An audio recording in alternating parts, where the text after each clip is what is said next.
Hello, I'm Muir Gray. I'm a doctor with the Goldster team.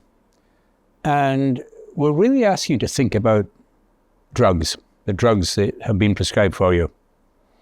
Now, I had a heart attack about 12 years ago, and I'm on 7 pills a day. I value them very highly.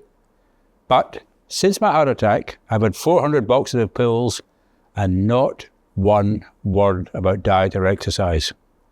And that's what we in Goldster are going to change. And I'm pretty sure the 7 I'm on are right for me at the moment. But I think all of us who've got more than one pill need to think about what we call de-prescribing. And we're very keen to re-prescribe, not just stopping something, but starting, for example, stopping a drug and starting an exercise program.